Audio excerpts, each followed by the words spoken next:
ठीक है, तो इम्पल्स की थोड़ा हम लोग डिटेल में स्टडी करते हैं, तो पहले इसकी बेसिक चर्चा कर लें। लिखिए, it is a short duration force, it is a short duration force but very high in magnitude. It is a short duration force but very high in magnitude. Very high in magnitude. Example लिखिए, ball hit by a batsman. Ball hit by a batsman. Ball hit by batsman.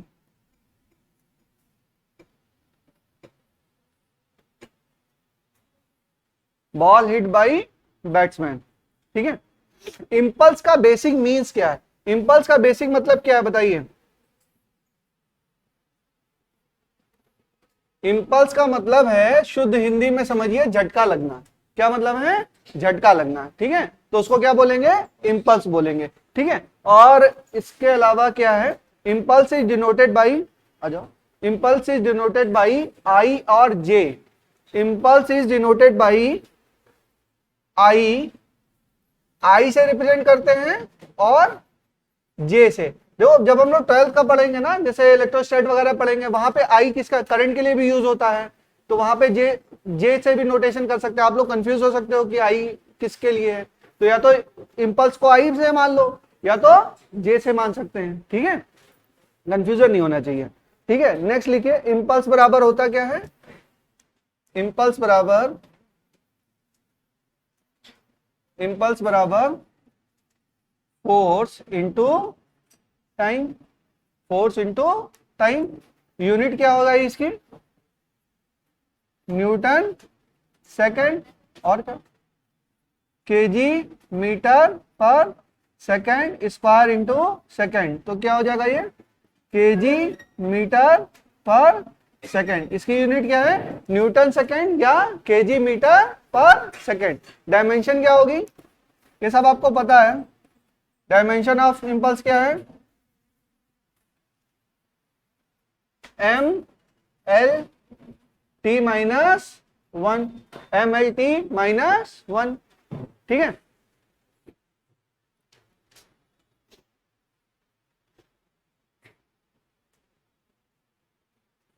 समझ में आ रहा है सबको? Next लिखिए, देखिए इसका मतलब क्या है। जैसे इंपल्स का मतलब क्या है, यहाँ पे अगर टाइम है और ये हमारा फोर्स है, तो कुछ ऐसे होगा। देखो, इसका जो ये ड्यूरेशन होगा वो क्या होगा? बहुत ही, ये T1 और ये T2, और दोनों के बीच में ये क्या हो गया? डेल्टा टी, ये हो गया फोर्स। ठीक है, तो ये क्या होगा? ड्यूरेशन जो होगी बहुत ही कम होगी, और इसका मैग्नीट्यूड क्या होगा? फोर्स का ज्यादा होगा। शॉर्ट ड्यूरेशन फोर्स है बट मैग्नीट्यूड क्या है? बहुत ही हाई है। जैसे बैट्समैन बॉल को हिट करता है तो बॉल कितनी देर संपर्क में रहती है बैट के? बहुत ही कम, लेकिन उसका इफेक्ट क्या है? इफेक्ट है कि बाउंड्री क्रॉस कर जा रही है, तो फोर्स क्या लग रहा है? बहुत ही ज्यादा लग रहा है। इंपल्सिव फोर्स क्या है? बहुत ही ज्यादा है, बट उसका जो इंपैक्ट है, मतलब जो उसका कांटेक्ट टाइम है, वो कितना है? बहुत ही कम है। तो ड्यूरेशन इसकी क्या होगी? मतलब कम। तो इसमें फोर्स में क्या आएगा? एक तरीके का पीक आएगा। क्या आएगा? ये ग्राफ कैसा होगा इसका? एक तरह का पीक होगा, शूट होगा, मतलब फोर्स जो होगा वो शूट अप होगा। ठीक है, इतनी बात समझ में आई? नेक्स्ट लिखिए। हाँ, और क्या हो सकता है इंपल्स का? जैसे फायरिंग ऑफ गन, गन को हम फायर कर रहे हैं तो भी क्या हो रहा है? उसमें क्या लग रहा है? इंपल्स लग रहा है। जब वो फायर हो रहा है गैस से, उसके अंदर क्या हो रहा है? बारूद का डिस्चार्ज हो रहा है, तो उससे क्या लग रहा है? एक इंपल्स लग रहा है, बहुत ही शॉर्ट ड्यूरेशन में, और उसका मूवमेंट क्या है? उसका मूवमेंट बहुत ही ज्यादा। तो firing of gun is also example of impulse. Firing of gun is also example of impulse. ठीक है, तो नेक्स्ट इसमें लिखे इंपल्सिव फोर्स। हेडिंग डालिए, इंपल्सिव फोर्स।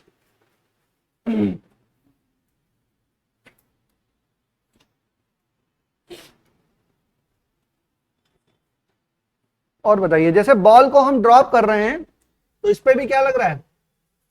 बॉल को अगर हम ड्रॉप कर देंगे तो इस पे क्या लगेगा? इसको मैं नीचे गिरा दूं तो क्या लगेगा? इस पे भी क्या लगेगा? इंपल्स लगेगा। क्या लगेगा? इंपल्स लगेगा। दो कार अगर सामने से कोलिजन हो रहा है, दो कार समझ लीजिए आके भिड़ जा रही हैं, तो क्या हो जा रहा है उसमें, उसमें भी इंपल्स होगा। इन शॉर्ट जहां भी कोलिजन हो रहा है, जहां पे भी कोलिजन हो रहा है, क्या वहां पे इंपल्स होगा? बिल्कुल, जहां भी कोलिजन होगा वहां पर इंपल्स होगा। अगर ये बॉल को मैं ड्रॉप करूं तो बॉल जाके नीचे टकराएगी और कितनी देर कांटेक्ट में रहेगी? बहुत ही कम ड्यूरेशन के लिए कांटेक्ट में रहेगी, तो वहां पे क्या होगा? कोलिजन होगा। दो कार चल रही है 100 मीटर पर सेकंड की रफ्तार से और दोनों जाके भिड़ जा रही हैं, तो डिस्ट्रैक्शन हो क्यों रहा है? आखिर डिस्ट्रैक्शन हो क्या? कांटेक्ट कितने देर के लिए है? बहुत ही शॉर्ट, दो सेकंड या 5 सेकंड में ही पूरे परगच्चे उड़ जाते हैं गाड़ी के। कोलिजन कितना, कांटेक्ट कितना हुआ? बहुत ही कम समय के लिए, लेकिन उसका इफेक्ट क्या है कि पूरी पूरी गाड़ी क्या हो गई? डिस्ट्रक्ट हो गई। तो क्यों डिस्ट्रक्ट हुई? क्योंकि इंपल्सिव फोर्स लगा। क्या लगा? Impulsive force. इंपल्सिव फोर्स के कारण ही उसमें डिस्ट्रैक्शन हुआ। क्या बात समझ में आई? जहां भी कोलिजन होगा वहां पे इंपल्स होगा ही होगा। अब देखो, इतनी शॉर्ट ड्यूरेशन के लिए होता है ना, वो जो फोर्स होता है इतनी शॉर्ट ड्यूरेशन के लिए होता है कि उसकी हम स्टडी नहीं कर सकते हैं। मतलब इंपल्सिव फोर्स जो है वो इतना कम समय के लिए है कि उसकी प्रॉपर स्टडी फिजिक्स में कर पाना मुमकिन नहीं है। तो हम क्या करते हैं, तो फिर हम अभी निकालेंगे कि इंपल्स बराबर क्या होता है? Change in momentum. इंपल्स बराबर क्या होता है? Change in momentum. तो चेंज इन मोमेंटम हम निकाल लेते हैं, उससे हम इंपल्सिव फोर्स को निकालते हैं। भाई फोर्स हम डायरेक्ट भी तो निकाल सकते थे, लेकिन वो इतना शॉर्ट ड्यूरेशन का फोर्स है, practically it is impossible to calculate that impulsive force. Then what is the मतलब प्रोसीजर? तो हम क्या करें, तो हमने क्या किया, चेंज इन मोमेंटम को कैलकुलेट किया और चेंज इन मोमेंटम से हम इंपल्सिव फोर्स को कैलकुलेट करते हैं, क्योंकि शॉर्ट ड्यूरेशन के लिए इंपल्सिव फोर्स को कैलकुलेट करना इज प्रैक्टिकली इम्पॉसिबल। ठीक है, तो हम चेंज इन मोमेंटम का सहारा लेते हैं और इसी को इंपल्स मोमेंटम थ्योरम भी बोलते हैं। क्या बोलते हैं? Impulse momentum theorem. इंपल्स बराबर चेंज इन मोमेंटम। अभी आगे कराऊंगा मैं। ठीक है, इतनी बात समझ में आई कि जहां भी कोलिजन होगा वहां पे क्या होगा? इंपल्स जनरेट होगा और बहुत कम ड्यूरेशन। उसका इफेक्ट क्या होता है? उसका बहुत लार्ज इफेक्ट होता है। कहीं भी कोलिजन हो रहा है तो उसका क्या होगा? इफेक्ट क्या होगा? बहुत ही लार्ज होगा। जैसे बैट्समैन ने बॉल मारी, इफेक्ट क्या है उसका? बहुत ही हाई है।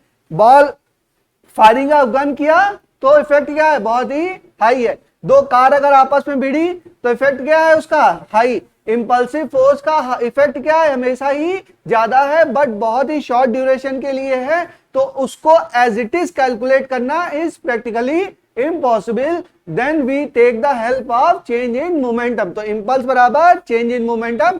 चेंज इन मोमेंटम से हम इंपल्सिव फोर्स को निकाल लेते हैं। ठीक है, बात समझ में आई? चलो अब ये देखो, इंपल्सिव फोर्स मैंने आपको लिखाया, क्या लिखाया? Those forces which has some momentum is known as impulsive force, is known as impulsive force। Bracket में लिखो, जहां भी those forces which has some momentum, those forces which has some momentum, those forces which has some momentum is known as impulsive force। भाई momentum होगा ना, velocity से जा रहे हैं, मास है, तो उसमें क्या होगा? मोमेंटम होगा। अगर मोमेंटम है तो वो क्या होगा? इंपल्सिव फोर्स होगा। ठीक है, ब्रैकेट में लिख लो, जहां भी कोलिजन हो रहा होगा, हिंदी में लिख लो, जहां भी कोलिजन हो रहा होगा वहां पे क्या होगा? इंपल्सिव फोर्स होगा। इंपल्सिव फोर्स होगा। आज हमको यही समझना है कि इंपल्सिव फोर्स कहां कहां पे होगा, क्या नेचर है इंपल्सिव फोर्स का, उसका लाइन ऑफ इंपैक्ट क्या है, ये सारी चीजें हम लोग पढ़ेंगे, फिर कोलिजन भी स्टार्ट करेंगे थोड़ा बहुत। ठीक है, तो इंपल्स हमारा होगा जहां पे भी मोमेंटम होगा या कोलिजन होगा वहां पे क्या होगा? इंपल्सिव फोर्स आएगा। Example, firing of gun. Example लिखो, firing of gun, hitting a ball by the batsman, hitting a ball by the batsman and, बस इतना ही लिख लो, hitting a ball by the batsman and firing a gun. ठीक है, अच्छा non impulsive force क्या है? फिर नेक्स्ट हेडिंग डालो, non impulsive force.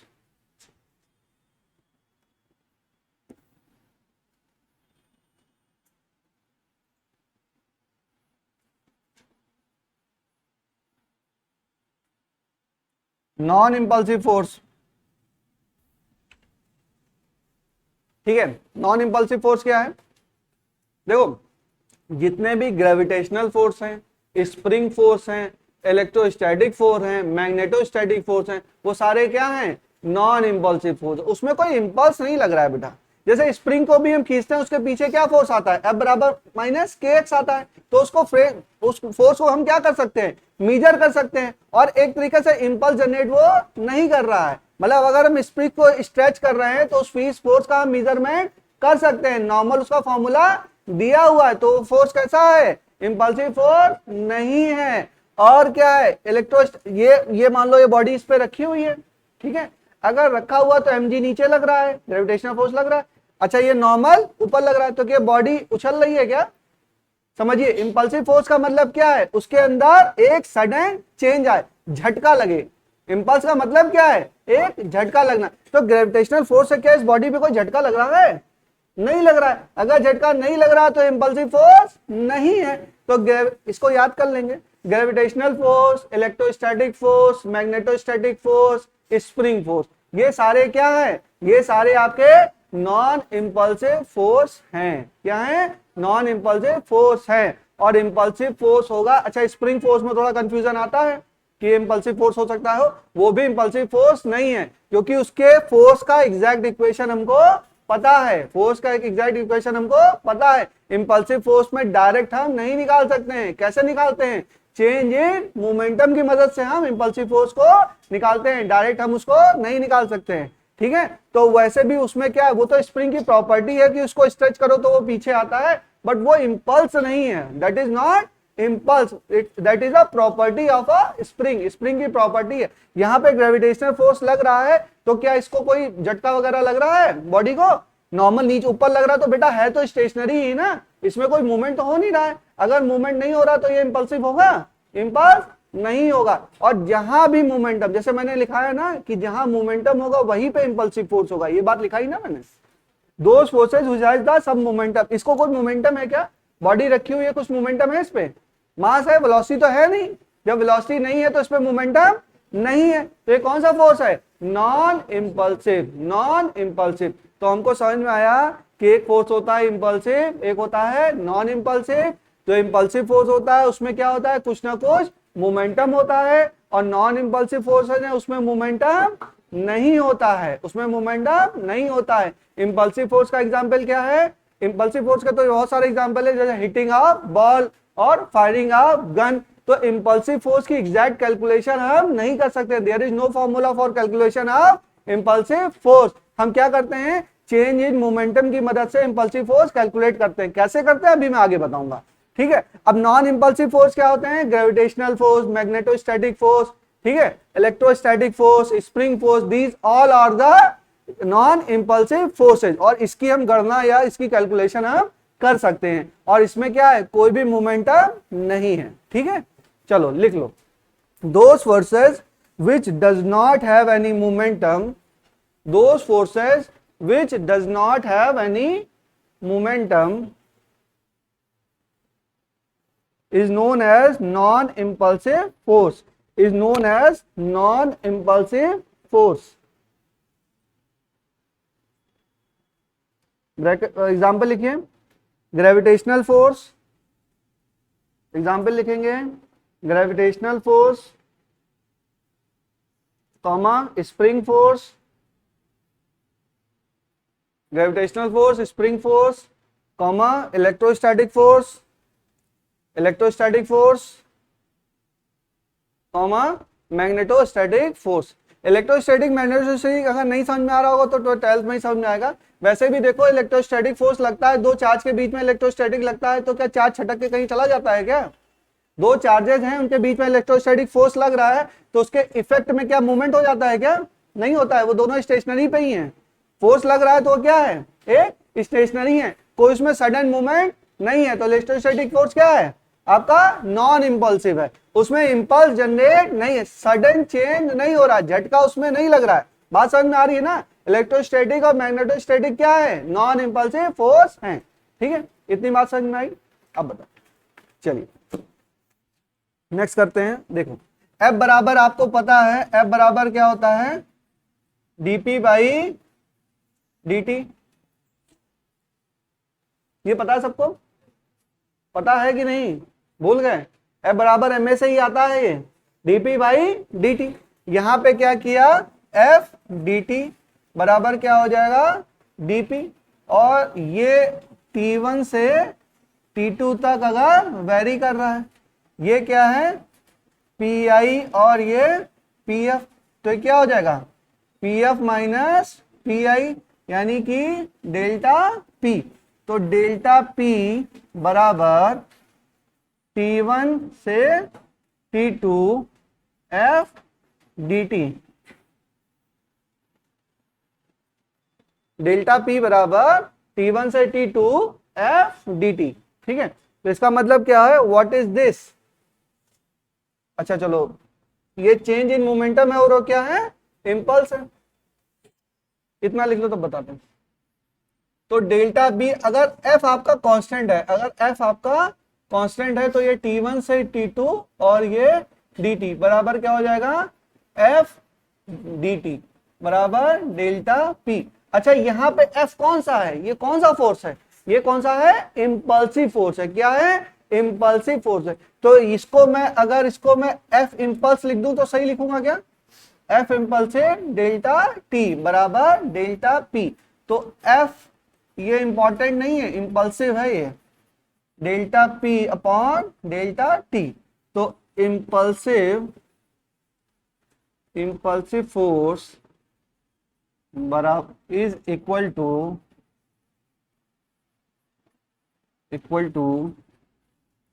Change in momentum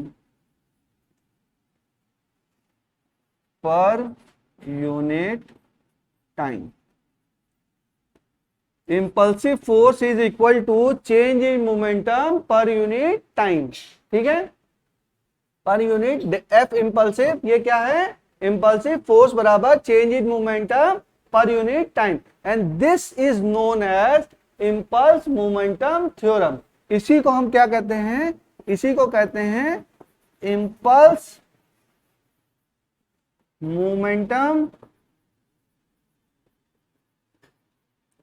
theorem.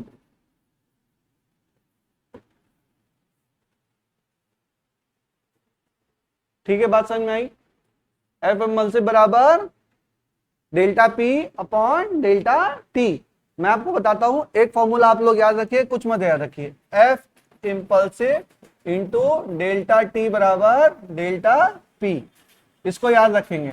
अब हमें क्या करना है, इंपल्सिव फोर्स कैलकुलेट करना है, तो हम क्या निकालेंगे, change in momentum upon delta T. Delta T कौन सा समय है, जिस समय के लिए वो कांटेक्ट में आए हैं। दोनों बॉडी अगर कांटेक्ट में हैं तो जितने समय के ड्यूरेशन के लिए हैं वो डेल्टा टी है। तो चेंज ऑफ मोमेंटम निकाल लें और उसे डेल्टा टी से डिवाइड कर दें तो हम क्या पा जाएंगे, एफ इंपल्सिव हम निकाल लेंगे, यानी कि इंपल्सिव फोर्स हम कैलकुलेट कर लेंगे। ये फॉर्मूला आपको याद रखना, ये फॉर्मूला याद ही है ना, आपको याद है कि नहीं याद है, याद है ना ये फॉर्मूला, बस यहां से याद है, ठीक है। यही इसी को क्या बोलते हैं, इंपल्स मोमेंटम थ्योरम। आपको पता है ये सारी चीजें, बस एक सिस्टमैटिक वे में मैं लिखा रहा हूं, आपको सब पता है। एफ बराबर delta P upon delta T या डीपी बाई डी। तो क्या हो गया, F impulsive into delta T बराबर डेल्टा पी, ठीक है, बात समझ में आ गई। अब एक चीज और देख लो, जैसे ये है ना डेल्टा पी बराबर एफ डेल्टा टी। अब देखो ग्राफ का सवाल आएगा तो कैसे करोगे, ग्राफ का सवाल आ गया तो ऐसे ग्राफ दिया होगा, ये T1 और ये T2 और ये क्या दिया हुआ है, फोर्स, और ये क्या दिया हुआ है, टाइम।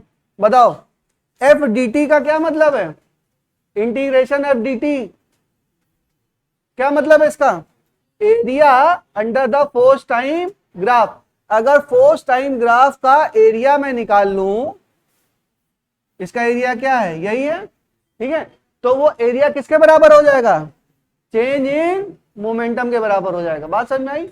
और उसको डेल्टा टी से डिवाइड कर दोगे तो क्या आ जाएगा, इंपल्सिव फोर्स आ जाएगा। या उसको हम बोल सकते हैं एवरेज इंपल्सिव फोर्स। अभी आगे भी चर्चा होगी, क्या होगा, एवरेज इंपल्सिव फोर्स को। बेटा जैसे ये वेरी कर रहा है ना, तो ये वेरी कर रहा है तो फोर्स क्या है, कांस्टेंट नहीं है, फोर्स तो कांस्टेंट नहीं है ना, ये फोर्स बेटा यहाँ पे क्या कर रहा है, शूट अप हो रहा है, फिर थोड़ा सा नीचे जा रहा है, तो उसी फोर्स को क्या बोलेंगे, एवरेज इंपल्सिव फोर्स। क्वेश्चन में आप क्या आएगा, इंपल्सिव फोर्स निकालो या एवरेज इंपल्सिव फोर्स, बात एक ही है, बात आपकी एक ही है। उसका मतलब क्या हुआ, हमने इसका क्या निकाला, एरिया निकाला, और एरिया निकाल लेंगे तो क्या आ जाएगा, चेंज इन मोमेंटम आ जाएगा, उसको डेल्टा टी से डिवाइड कर देंगे, तो इंपल्सिव फोर्स या average impulsive force both are same. ठीक है, आ जाएगा, कर लेंगे। ग्राफ का सवाल आएगा तो कर लोगे कि नहीं कर लोगे, बताओ, कर लोगे, नहीं, ग्राफ में थोड़ा हाथ तंग है, कोशिश करो, हो जाएगा। एफ डी टी, आपको इंटीग्रेशन पता है, इंटीग्रेशन निकालना आता है आपको, ठीक है। चलिए इतना नोट कर लो, इतना नोट कर लो, फिर आगे। आज थ्योरी का थोड़ा ज्यादा ही है, थ्योरी है, थोड़ा ध्यान ध्यान से समझिए। नहीं समझ में आ रहा तो ऐसा चेहरा बनाओ कि मुझे लगे कि तुम्हें समझ में आ रहा है ना। क्या बेटा बताओ, लास्ट में क्या लिखा है, इम्पल्स मोमेंटम थ्योरम। थ्योरम आ रहा है समझ में कि सब ऊपर से जा रहा है, नहीं अभी नहीं जाएगा, अभी समझ में आएगा, जब जाएगा तब भी बताऊंगा, अभी थोड़ा जुड़ के चल रहा है, समझते चलो, ऐसा कुछ नहीं टफ है ना, छोटे छोटे सेक्टर में बांट के पढ़ाओ, मैं आपको एक एक चीज करा रहा हूँ, टेंशन मत लो उसकी, एकदम बेसिक से करा रहा हूं। चलिए आगे चलें, आगे बेटा नोट हो गया, चलें आगे, बताओ भाई, रिलैक्स मत हो इतने में, हो गया। चलो अब देखो, एक चीज हमने और पढ़ी, हो गया, नोट हो गया, जल्दी नोट करो।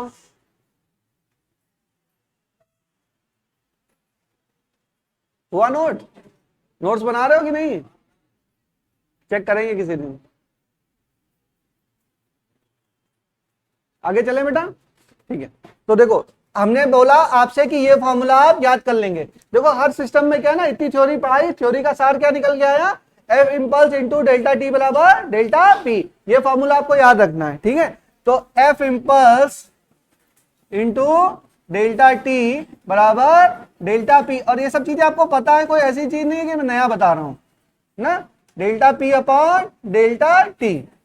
अब 2 मिनट की कहानी बता चुका हूं, सब कुछ पहले ही बता चुका हूं, ठीक है। जैसे बॉल आती है और बॉल को आप कैच कर रहे हैं, तो अपना हाथ आप पीछे लेके जाते हैं, क्यों लेके जाते हैं, कि कांटेक्ट टाइम आप क्या करना चाहते हैं, बढ़ाना चाहते हैं। अगर ये बढ़ जाएगा तो इसका फोर्स का इफेक्ट क्या, इंपल्सिव फोर्स क्या हो जाएगा, कम हो जाएगा। जब इंपल्सिव फोर्स कम हो जाएगा तो उतना ही डिस्ट्रक्शन भी क्या होगा, कम हो जाएगा। भाई बॉल आई और बॉल आपने कैच कर लिया, ठीक है, कैच किया, और आपका कांटेक्ट टाइम क्या है, उसको आपने इंक्रीज नहीं किया, तो बहुत कम टाइम के लिए हुआ, ठीक है। अगर डेल्टा टी क्या कर रहे हैं, ये अगर बढ़ाएंगे तो फोर्स क्या होगा बेटा, कम हो जाएगा। तो हम बॉल को क्या करते हैं, बॉलर जब जो फील्डर है कैच करता है, तो बॉल को कैच करके क्या होता है, हाथ को पीछे, जो बच्चे क्रिकेट खेलोगे पता होगा ना, हाथ को क्या करते हैं, पीछे लेके जाते हैं। कॉस्को की बॉल में फर्क नहीं पड़ता है, लेकिन लेदर की बॉल खेलोगे तो उसी दिन समझ में आ जाएगा, बॉल को आप कैच ही नहीं कर पाते,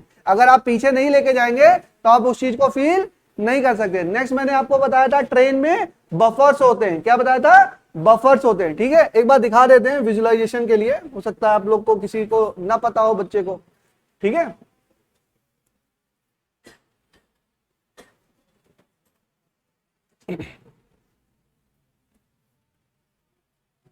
देखो ये होता है, दिख रहा है,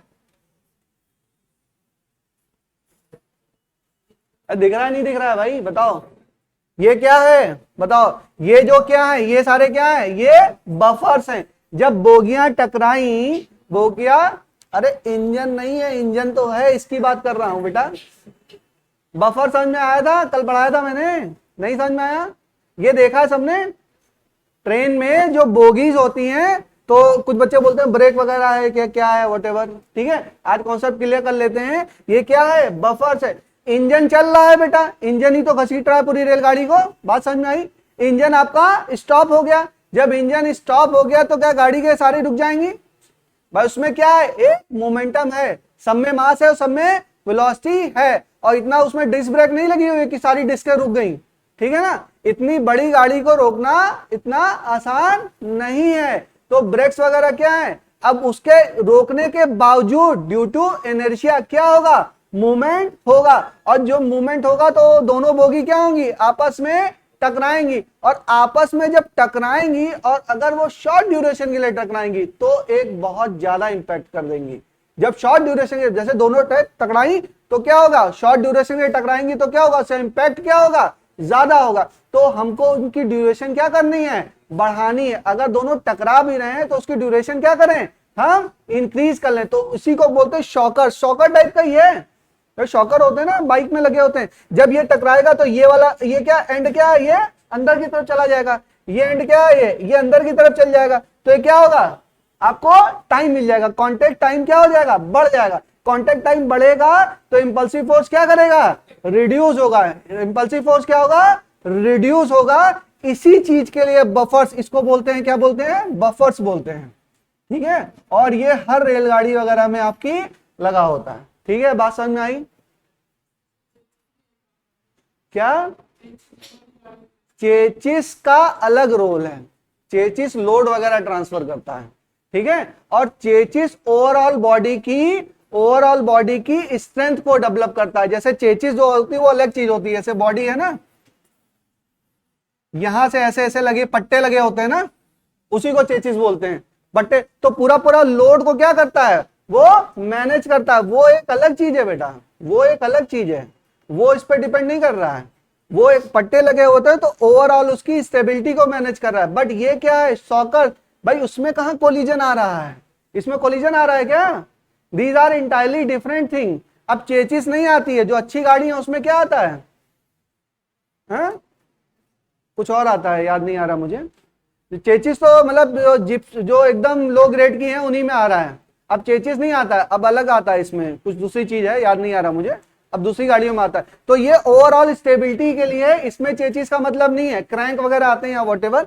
ये समझ में आया कि यहाँ पे कोलिजन हो रहा है, दोनों में क्या हो रहा है, कोलिजन हो रहा है। तो कांटेक्ट को क्या है, कांटेक्ट टाइम है, उसको हम इंक्रीज करेंगे तो इंपल्स क्या हो जाएगा, कम हो जाएगा। अगर ये नहीं होता तो क्या होता, दोनों बोगियां आपस में टकराती और एक अच्छा खासा डिस्ट्रैक्शन हमारा हो जाता, अच्छा खासा डिस्ट्रैक्शन हो जाता। Same in the case of metro. Metro में भी आपने देखा है, दोनों जहां पे ज्वाइंट होते हैं वहां पे रबड़ के क्या होते हैं, वो लगे होते हैं, ठीक है। वो क्या कर रहे हैं, कोलिजन को एब्जॉर्ब कर रहे हैं, एक तरीके से कोलिजन के इंपैक्ट को क्या कर रहे हैं, बढ़ा रहे हैं, इंपैक्ट को कम कर रहे हैं, ठीक है।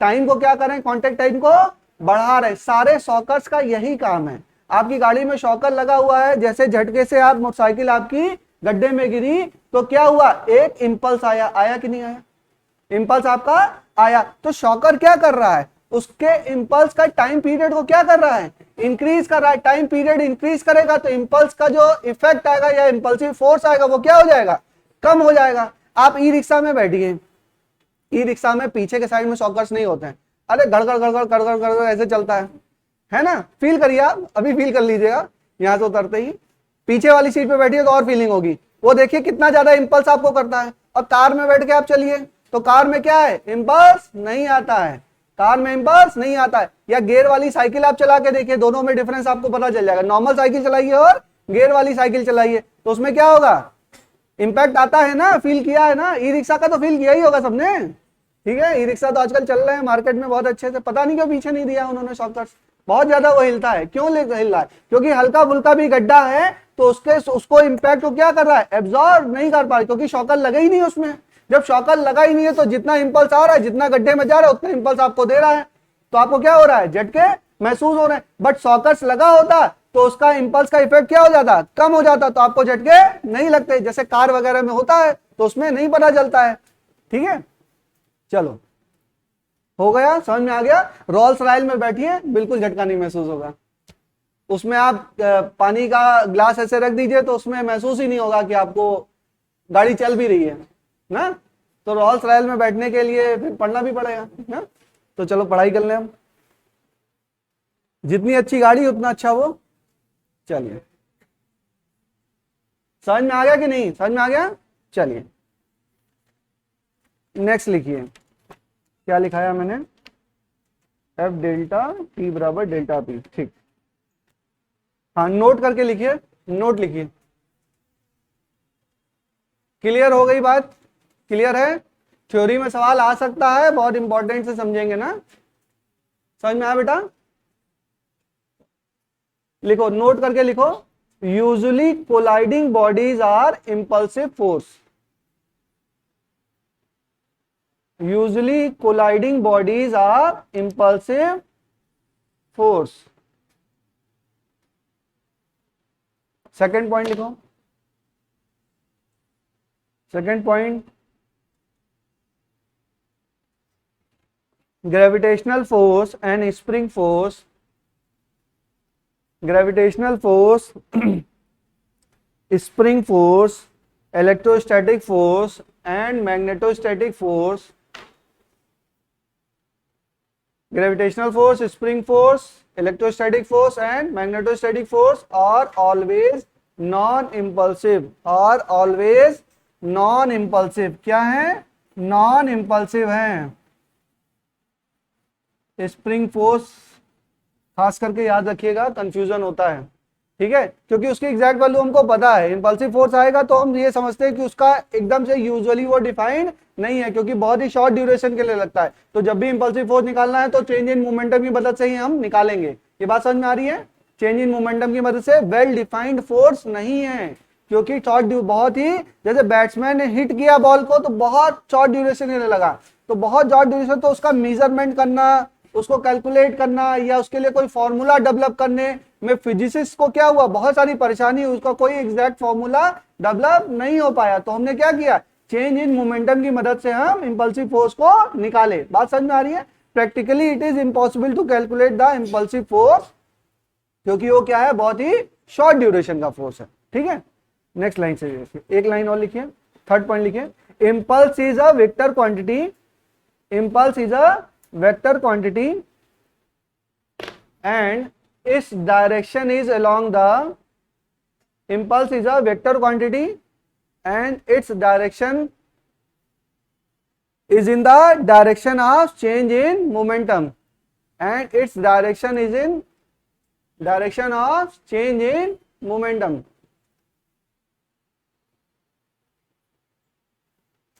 कैसे पता हमको इंपल्सिव फोर्स का चेंज इन मोमेंटम डायरेक्शन में होगा, फॉर्मूले से पता है हमको। फॉर्मूला क्या आ रहा है, एफ इंपल्सिव बराबर क्या आ रहा है, इसी के एफ इंपल्सिव किसके डायरेक्शन में होगा भाई, डेल्टा टी क्या है, स्केलर क्वांटिटी, ये क्या है वेक्टर क्वांटिटी, मोमेंटम भी क्या है, मास इनटू वेलोसिटी, तो चेंज इन मोमेंटम क्या है वेक्टर क्वांटिटी, फोर्स क्या है वेक्टर क्वांटिटी, तो इंपल्सिव फोर्स का डायरेक्शन क्या है, चेंज इन मोमेंटम का डायरेक्शन, उसी के डायरेक्शन में क्या है इंपल्सिव फोर्स का डायरेक्शन। चलिए एक क्वेश्चन लिखिए,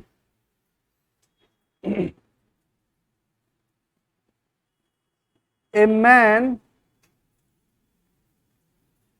fire a 50 gram bullet, a man fire a 50-gram bullet from a machine gun, from a machine gun,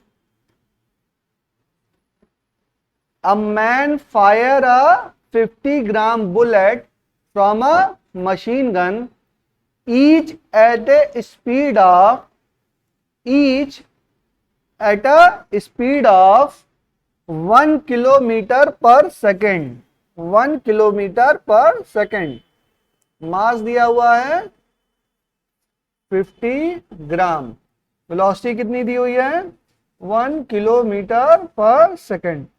if he fire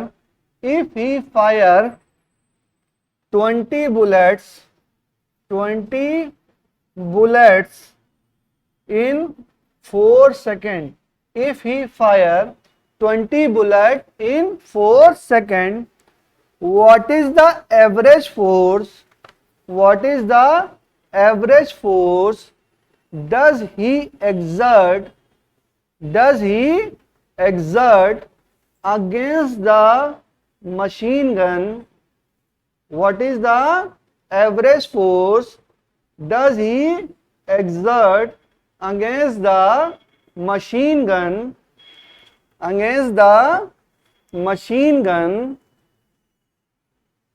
during this period, during this period.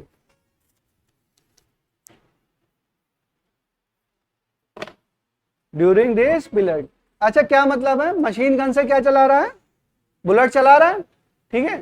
तो ये पूछा, इसका मतलब क्या है, what is the average force does he exert against the machine gun, मतलब कौन सा फोर्स है, इंपल्सिव फोर्स पूछा है। क्या पूछा है, इंपल्सिव फोर्स। अच्छा कैसे निकाले, इंपल्सिव फोर्स का कोई फॉर्मूला तो पता नहीं है, कैसे निकालेंगे, चेंज इन मोमेंटम की मदद करेंगे। अच्छा चेंज इन मोमेंटम निकाल सकते हैं क्या, बिल्कुल निकाल सकते हैं।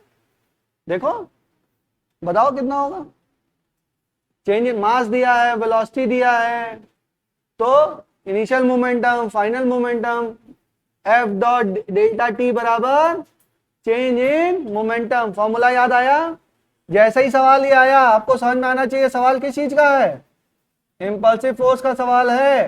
तो एफ डेल्टा टी बराबर क्या, डेल्टा पी। अब डेल्टा पी निकाल सकते हो, थोड़ा सा यूनिट में इधर उधर है, सबको कॉमन कर लेना ना। बताइए, निकालिए, अप्लाई करिए। बच्चे इतने कम क्यों हैं, छुट्टी मना रहे हैं क्या, अभी चल रही है अभी छुट्टी।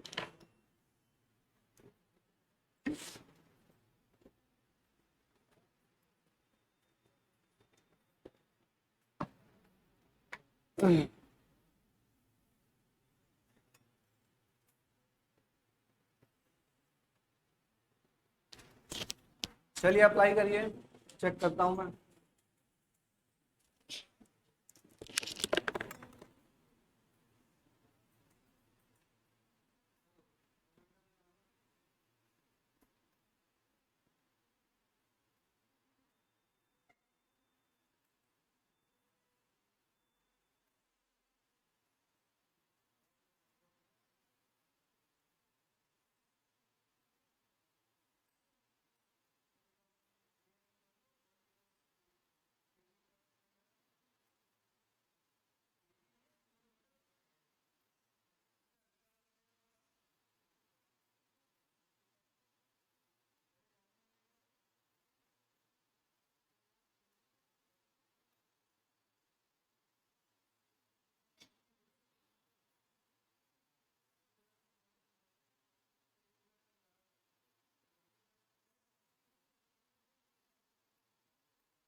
देख लो इस सवाल में कुछ नहीं है बच्चों, समझ लीजिए।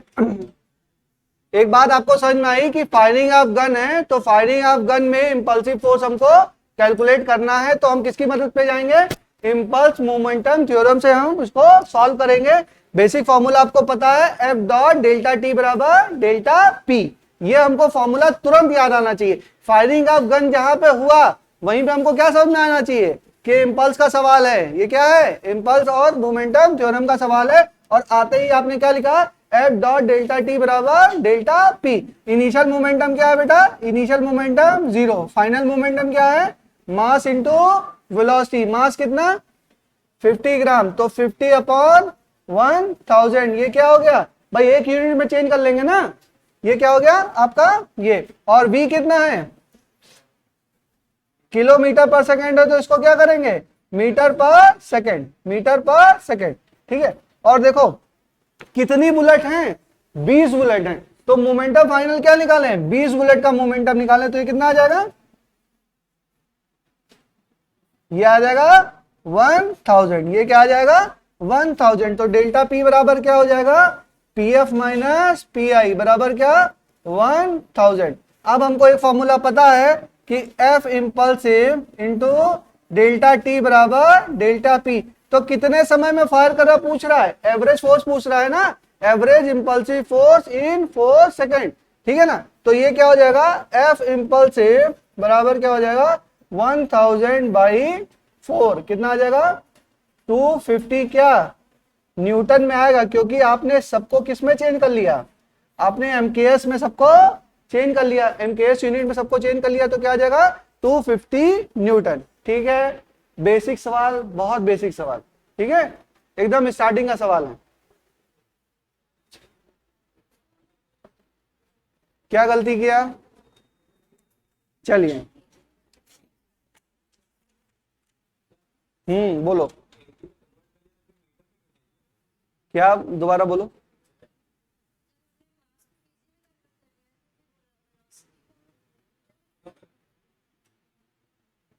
मास को किस में बदल दिया? हाँ, तो मास को तो केजी में है ही, बदल दिया। तो वेलोसिटी क्यों? एमकेएस का मतलब क्या होता है? मास इन केजी। और अरे हाँ, ये क्या है? लेंथ इन मीटर और मास इन केजी और टाइम इन सेकेंड। तो इसको किस में बदलेंगे? ये क्या है? लेंथ है, और लेंथ को क्या करेंगे? मीटर। ये किलोमीटर है, तो इसको मीटर में नहीं बदलेंगे। एमकेएस में क्या है? किलोमीटर को मीटर में नहीं बदलेंगे, मीटर में बदलेंगे, मीटर पर सेकेंड। अभी नहीं समझना? हो गया? अच्छा, देखो इंपल्सिव फोर्स, आप हमने आपको बताया कि इंपल्सिव फोर्स कौन कौन से नहीं होते? स्प्रिंग फोर्स नहीं होता है, और कौन सा? ग्रेविटेशनल फोर्स नहीं होता है, और क्या होता है? इलेक्ट्रोस्टैटिक फोर्स नहीं होता है। ये सारे फोर्स क्या है? नहीं है। तो कौन से होते हैं फिर? कौन से होते हैं ना? इसको भी आपको समझना चाहिए। तो सब लोगों ने नेफ्ट किया हुआ है, पैसा ट्रांसफर करते हैं सब लोग, पैसा तो ट्रांसफर किया ही होगा, ठीक है? नहीं किया है?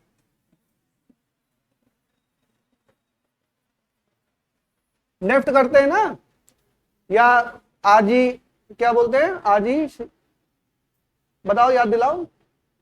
अरे पैसा ट्रांसफर करते हैं उसको, एक को तो नेफ्ट बोलते हैं, और क्या एक टेक्निक और होती है, उसको क्या बोलते हैं? चलो जो भी बोलते हैं। नहीं पता है क्या नेफ्ट करना? नहीं पता है? तब कैसे याद कर रहा हूं तुम लोग को? Normal friction and tension. इसको देखो, एनएफटी, नॉर्मल फ्रिक्शन और टेंशन। नॉर्मल फ्रिक्शन और टेंशन, ये फोर्सेस क्या हो सकते हैं? ये फोर्सेस इंपल्सिव हो सकते हैं। अरे तुम लोगों ने पैसा ट्रांसफर सही नहीं किया क्या ऑनलाइन कभी भी? पापा लोग करते हैं, किया है ना? तो उसमें नेफ्ट होता है कि दिस इज ट्रांसफर्ड नेफ्ट, ठीक है? याद कराने के लिए केवल बता रहा हूं, जैसे करते हैं ना। तो एनएफटी याद रखेंगे। क्या करेंगे? एनएफटी मतलब नॉर्मल फोर्स, फ्रिक्शनल फोर्स और टेंशन फोर्स। ये क्या हो सकते हैं? ये आपके इंपल्सिव हो सकते हैं। ये हम लोग में चलता भी था एनएफटी, हमको तो 2-3 तरीके से याद है। एक होता है एनएफटी। एनएफटी का मतलब जानते हैं क्या होता है? जैसे कोई बच्चे की बैक पे बैक, बैक पे बैक आती जाती, बैक का मतलब जानते हैं ना? फेल होना। मतलब फेल पूरा ईयर नहीं बैक होता है, क्या होता है जैसे 4 पेपर 20 पेपर होते हैं टोटल, मतलब 10 पेपर होते हैं, 5 पहले सेमेस्टर में और 5 सेकेंड सेमेस्टर में, इंजीनियरिंग में बता रहे हैं। तो 10 पेपर में अगर 4 पेपर में फेल हो गए तो भी आपको प्रमोट कर दिया जाता है नेक्स्ट ईयर में, लेकिन 4 से ज्यादा में फेल हो गए तो प्रमोट नहीं किया जाएगा। और अगर इंजीनियरिंग की डिग्री 4 साल की है, अगर 7 साल में आपने सारे पेपर क्लियर नहीं किए तो आप हो जाते हैं एनएफटी। एनएफटी का मतलब होता है not fit for technical education. क्या होता है NFT, not fit for technical education. उसको दोबारा कोई भी यूनिवर्सिटी एडमिशन नहीं देती है। तो ऐसे बहुत सारे महान भाव है जो 7 साल में कंप्लीट करते हैं। तो 7 साल का टाइम होता है, मतलब कोई भी डिग्री है, मेडिकल में भी ऑफकोर्स होता होगा, मुझे मेडिकल का नहीं पता, लेकिन होता है कि कोई डिग्री अगर 5 साल की डिग्री है तो उसको मैक्सिमम आप फेल फाल होके मतलब कितने साल में कंप्लीट कर सकते हैं। तो ये होता है, क्या होता है not fit for technical education, आपके मतलब का नहीं है। आपको क्या रखना है एनएफटी, मतलब नॉर्मल फ्रिक्शन और टेंशन। कहानी इसलिए बता दी कि थोड़ा सा दिमाग में रहे, याद रहेगा। एनएफटी मतलब नॉर्मल फ्रिक्शन टेंशन। अब इसको याद कर लो अपने ढंग से, जो भी आपका तरीका हो, ठीक है, यही याद कर लो, not fit for technical education, इसी को लिख लो, लिख लो भाई, not fit for technical education. आप लोग फिट नहीं है टेक्निकल एजुकेशन क्योंकि आप एमबीबीएस करना चाहते हैं, ठीक है। तो you all are not fit for technical education, तो क्या हो जाएगा NFT, normal friction and tension, ठीक है। बात समझ में आई। ये फोर्सेस क्या हो सकते हैं, ये इंपल्सिव फोर्स हो सकते हैं, ठीक है। चलिए अब फर्स्ट लिखिए इंपल्सिव नॉर्मल। क्या लिखिए इंपल्सिव नॉर्मल।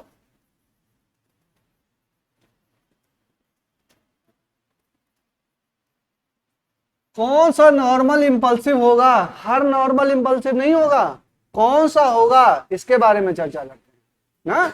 ऐसा नहीं कि सारा नॉर्मल इंपल्सिव होंगे। देखिए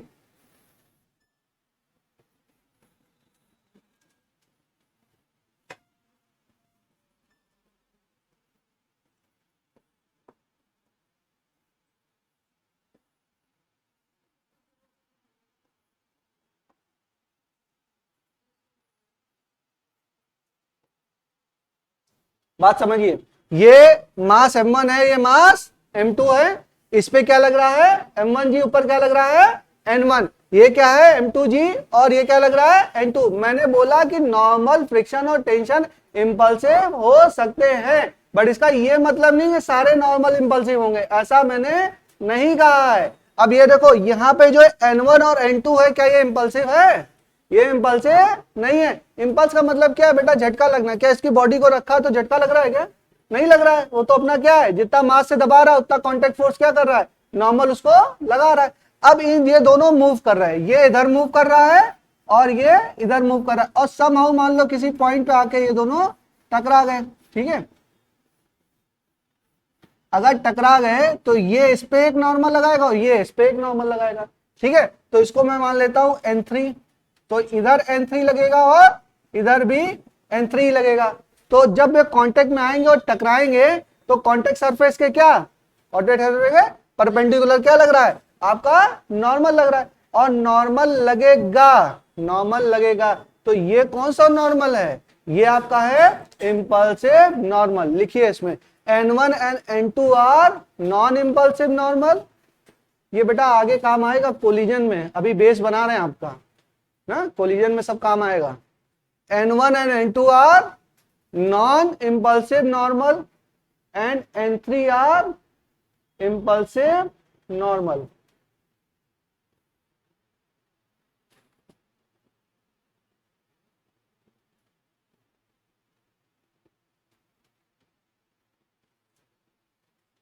एक लाइन और लिखो, in case of collision, in case of collision,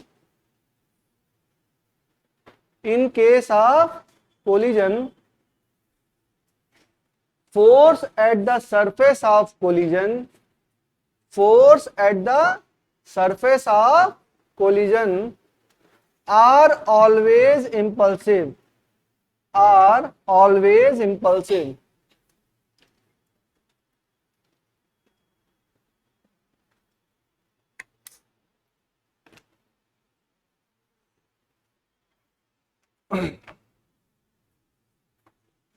In case of collision, force at the surface of collision are always impulsive.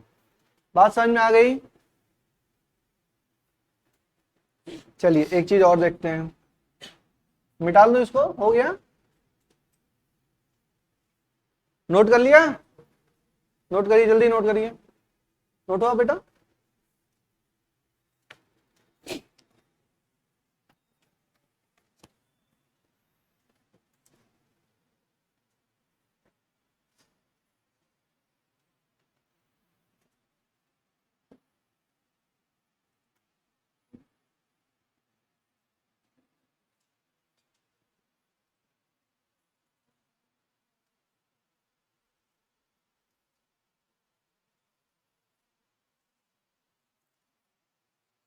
बताओ, जैसे समझिए, ये एक बॉल रखी हुई है, बॉल रखी हुई है, और ऊपर से छोटी वाली बॉल इस पे ड्रॉप हो रही है।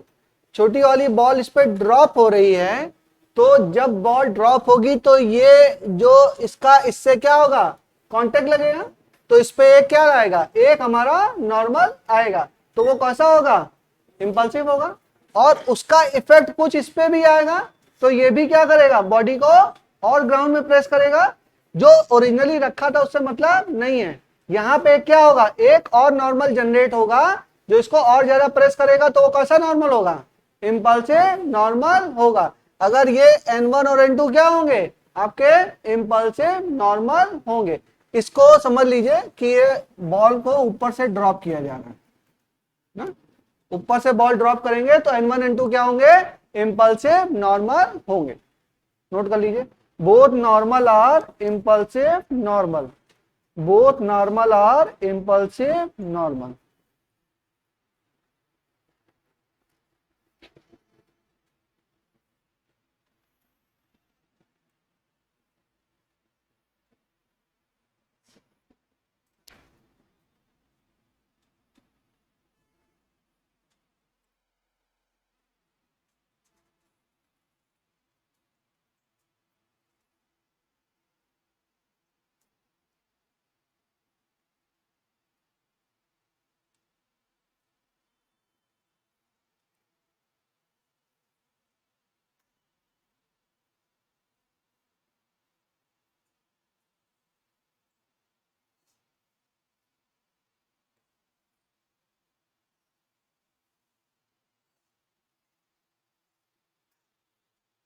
चलिए और देखिए, ये इस साइड से आके इंपैक्ट कर रहा है, बॉडी है उस पे साइड से आके इंपैक्ट कर रहा है, साइड से आके इंपैक्ट कर रहा है, तो N1 क्या होगा, ये इंपल्सिव होगा। N2 क्या होगा, ये भी आपका इंपल्सिव होगा, क्योंकि इसका N1 का कुछ इफेक्ट इस पे आएगा। अच्छा क्यों आएगा ये भी समझ लो, ये तो डायरेक्ट ही आ रहा है, सीधे ही आ रहा है, तो ये क्या हो रहा है, इसमें जुड़ जा रहा है। बेटा mg होगा तो mg को क्या कर देगा, ये बढ़ा देगा, तो उसका नॉर्मल भी क्या होगा, बढ़ जाएगा, बढ़ जाएगा ना।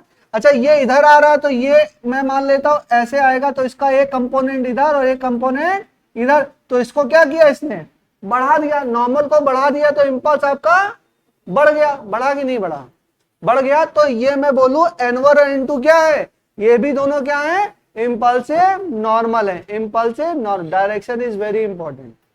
समझ में आ रहा है, ये डायरेक्ट इंपैक्ट किया तो नॉर्मल को बढ़ाया, तो ये क्या हो जाएगा, इंपल्सिव नॉर्मल हो जाएगा। ये क्या है, N1 और N2 भी क्या है, इंपल्सिव नॉर्मल है। बट लगा है तो कुछ और होगा, इसको नोट करो। इसको मिटाल दूं क्या, मिटाल दूं?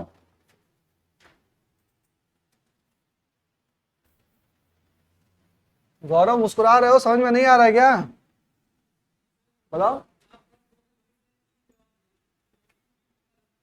अच्छा अच्छा, अरे बट का मतलब यही है, किंतु परंतु जो भी है।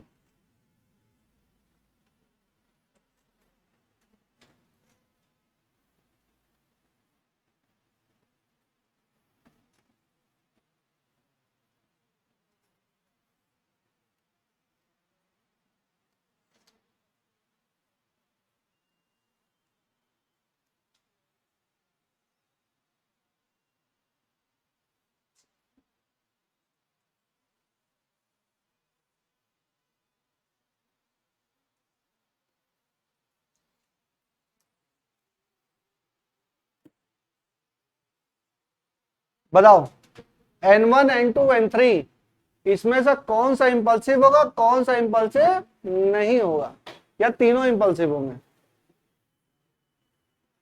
बताइए, कुछ हल्का फुल्का समझ में आ रहा है कि नहीं?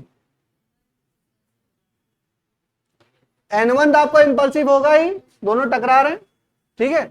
अच्छा ये आ रहा है तो इसका एक क्या होगा, कंपोनेंट होगा, तो कंपोनेंट क्या कर रहा है, इसको बढ़ा रहा है, तो ये भी क्या होगा, इंपल्स आएगा। अच्छा इधर का जो कंपोनेंट है ना वो क्या करेगा, वो ऊपर की दिशा में आ रहा है, तो ऑलरेडी इसको क्या कर रहा है, ऊपर उठा रहा है, बॉल को क्या कर रहा है, बॉल को ऊपर उठा रहा है, नीचे नहीं उठा रहा है, नीचे नहीं दबा रहा है, नीचे दबाता तो इंपल्स आता। अब ये जो इसका कंपोनेंट है वो क्या कर रहा है, इस बॉल को ऊपर उठा रहा है, जब ऊपर उठा रहा है तो इंपल्सिव नॉर्मल है, इंपल्सिव नॉर्मल नहीं है। तो यहाँ पे कौन सा इंपल्सिव नॉर्मल, N1 और N2, N3 इंपल्सिव नॉर्मल है नहीं है। क्या बात समझ में आई कि थोड़ा घूम रहे हो? समझ में आ गया, बेसिक क्लियर चलते चलो धीरे धीरे। अच्छा नहीं भी समझ में आएगा, धीरे धीरे समझ में आएगा, 2 4 5 केस और करेंगे, धीरे धीरे चलेंगे। अब हम लोग थोड़ा बॉडी और रिजिड बॉडी डायनेमिक्स की तरफ बढ़ रहे हैं, दोबारा से समझा देता हूं, समझाऊं? देखो ये वाला केस था, पहले वाला केस सबको समझ में आया था, ठीक है। एक बॉडी ये रखी और इसके ऊपर एक बॉडी हमने ड्रॉप किया, तो इस पे एक नॉर्मल लग रहा है, मान लो N1, और यहाँ पे जो भी माना हो, इधर क्या लग रहा है, N2 लग रहा है, तो N1 क्या कर रहा है, इसको इंक्रीज कर रहा है, तो हमारा इंपल्स क्या हो रहा है, हमारा इंपल्स बढ़ रहा है, तो इंपल्सिव फोर्स हो गया ये।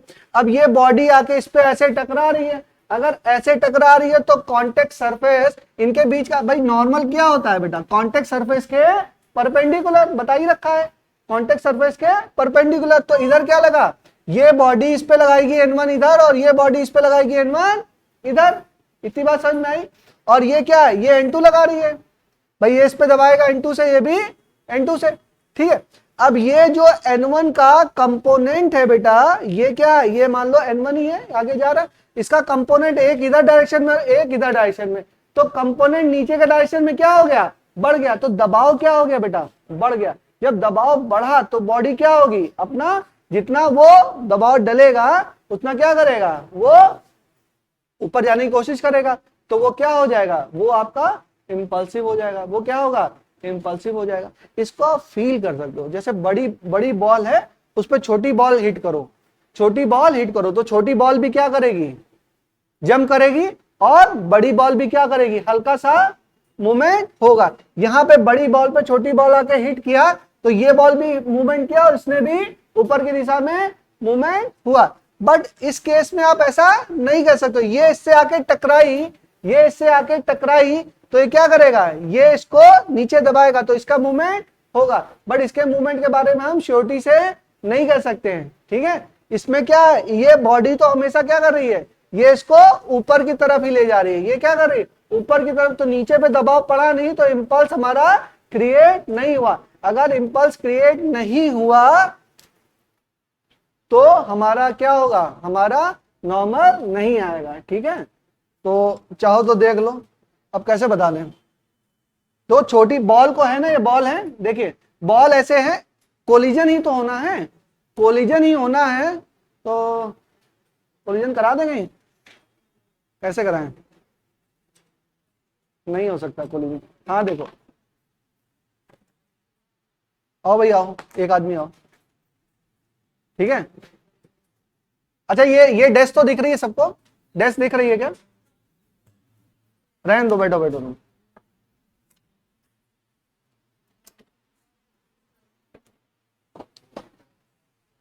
दिख रही है बॉल, दिख रही है सबको, दिख रही है बॉल, ठीक है। ये बड़ी बॉल है बेटा, और छोटी बॉल कुछ मान लो, छोटी सी कोई चीज दो। किसी पास बॉल शेप का कुछ है क्या, टिफिन विफिन लाते हो, कोई टिफिन है किसी के पास, नहीं है, नहीं बिल्कुल नहीं है।